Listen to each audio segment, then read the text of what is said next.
आज की कहानी का शीर्षक है आत्मा। आज कुछ ज़्यादा ही देर हो गई। वैसे तो वो महिला हर रोज़ 8:30 बजे तक आ जाती है। आज 9:30 बजने को आए, फिर भी नहीं आई। बिना उसके आए दुकान बंद भी तो नहीं कर सकता। उसे वचन जो दिया है, क्या नाम था उसका? इतने दिनों में ये सब बातें रमेश के दिमाग में चल रही थीं। कुछ दिनों पहले ही तो उसने ये डेयरी शुरू की थी। उसकी ये शॉप ज़्यादा बड़ी नहीं थी, जिसमें वो दूध और बाकी मिल्क प्रोडक्ट रखता था। उद्घाटन के दिन ही पहली ग्राहक बनकर महिला उसके शॉप पर आई। उसकी गोद में एक छोटा सा लेकिन बहुत ही प्यारा सा बच्चा था। उसने एक दूध की बोतल ली और रमेश से बोली, भैया, अभी मेरे पास सिर्फ 10 रुपये हैं, बाकी के आपको कल दूँ तो चलेगा? उसका नाम भी नहीं पूछा मैंने। रमेश ने एक बार उसकी तरफ देखा। गरीब थी बेचारी। गले में मंगलसूत्र नहीं, माथे पर सिंदूर नहीं। शायद पति मर गया होगा बेचारी का। रमेश ने अंदाज़ा लगाया। पुरानी मैली साड़ी को कई जगह रफू किया हुआ था। माथे से पसीने की बूंदें बह रही थीं। फिर उसकी नज़र उस मासूम बच्चे पर गई, जिसके मैले चेहरे पर एक निष्पाप हंसी थी और अभी अभी आए 2 दांत उस हंसी को 4 चांद लगा रहे थे। रमेश ने उस महिला की तरफ देखा और बोला, कोई बात नहीं बहन, आप मुझे बाद में पैसे दे देना। बड़े समाधान के साथ महिला ने रमेश की तरफ देखा और बोली, भैया, मैं ज़रूर आपको कल पैसे दे दूँगी। यहीं पास ही में ही उस दूसरी गली में छोटा सा घर है, वहीं रहती हूँ मैं। रमेश मुस्कुराते हुए बोला, कोई बात नहीं बहन, कल पैसे ना हो तो भी चलेगा। जब आपके पास होंगे तब दे देना। फिर वह महिला वहाँ से चली गई। अगले दिन वह महिला पैसे लेकर डेयरी पर आई और पैसे रमेश को देने लगी।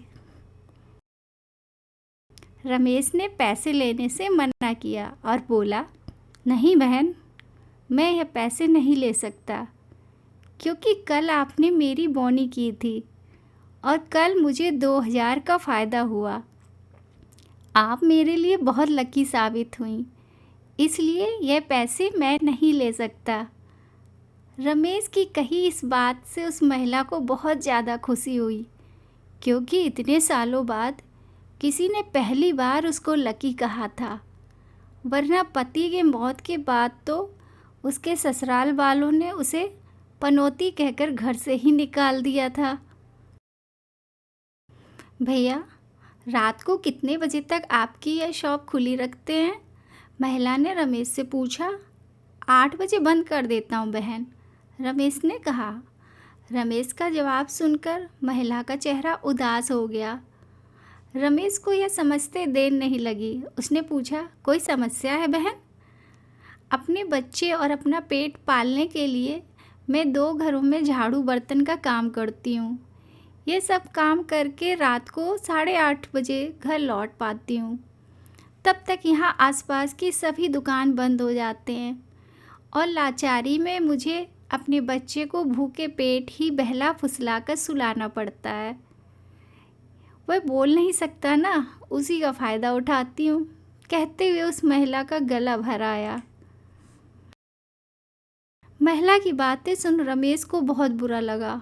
फिर वह बोला, आप चिंता मत कीजिए बहन, बिना आपको दूध की बोतल दिए यह शॉप बंद नहीं होगी, लेकिन मेरी एक शर्त है।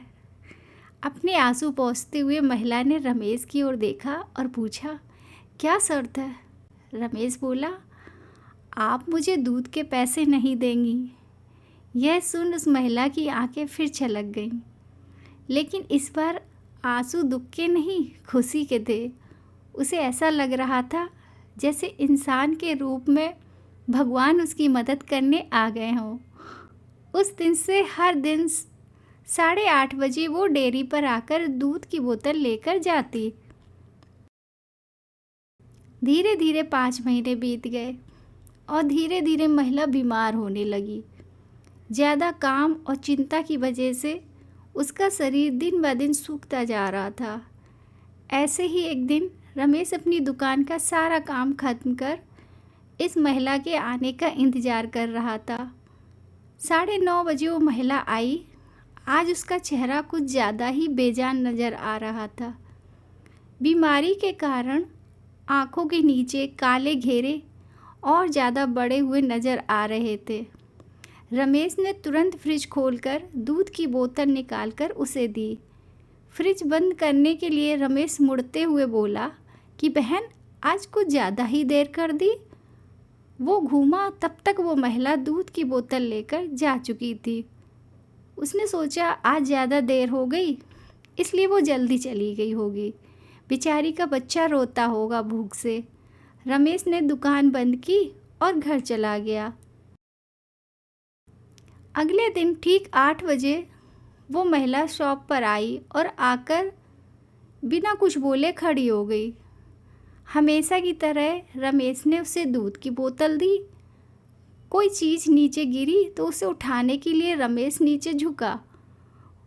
वो चीज़ उठाई और सामने देखा तो वो महिला वहाँ नहीं थी।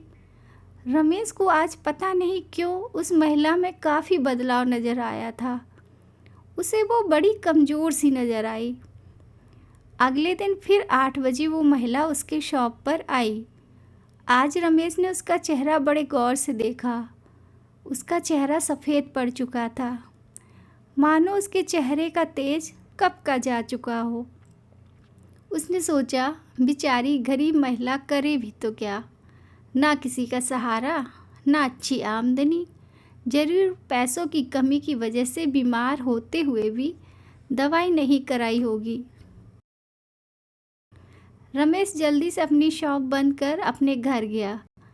घर जाकर उसने ये सारी बात अपनी पत्नी को बताई। उसकी पत्नी भी उसकी ही तरह भले स्वभाव की थी। उसे भी उस महिला की परिस्थिति पर दुख हुआ।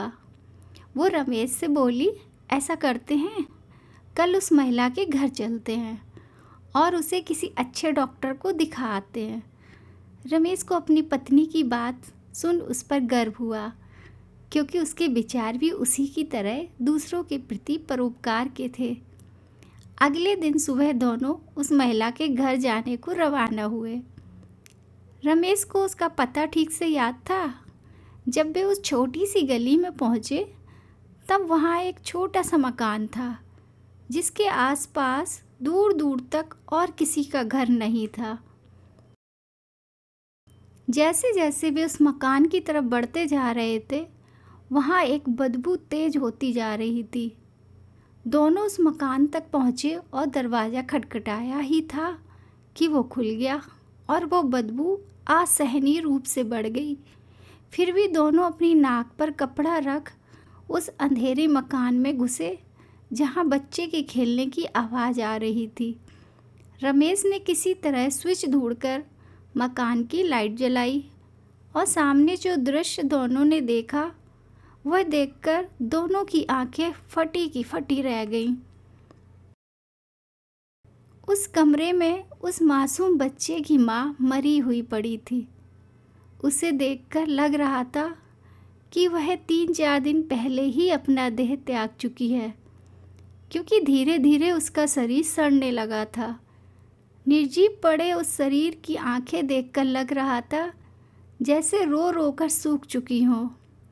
निर्जीव होते हुए भी उस महिला की दोनों आंखें अपने बेटों को ही देख रही थी। उसका बच्चा भी अपनी माँ की आंखों में देखकर खेल रहा था, जैसे उसे लग रहा हो कि माँ उसके साथ खेल रही है और उसका पूरा ध्यान उसी पर है। वहीं पास में ही दूध की 3-4 खाली बोतलें पड़ी हुई थीं। ये दृश्य देखकर रमेश और उसकी बीवी दोनों अचंभित रह गए। दोनों के रोंगटे खड़े हो गए। रमेश को अभी भी विश्वास नहीं हो रहा था कि एक मरी हुई माँ अपने बच्चे के लिए उसके पास से दूध लेकर जाती थी। रमेश ने और उसकी बीवी ने उस महिला का विधिवत अंतिम संस्कार किया और उस बच्चे को रमेश ने अपनी बीवी के हाथों में रखा। उसने भी उस बच्चे को बड़े प्यार से लिया और दोनों ने उस बच्चे को गोद ले लिया। रमेश को अपनी पूरी ज़िंदगी यह ध्यान रहा कि उस बच्चे की माँ अभी भी उसके साथ है और उस पर नज़र रखे हुए है। Thank you. अगर आपको हमारी ये कहानी पसंद आई तो please like, share and subscribe ज़रूर कीजिएगा ताकि मैं आपको और अच्छी अच्छी कहानियाँ सुना सकूं।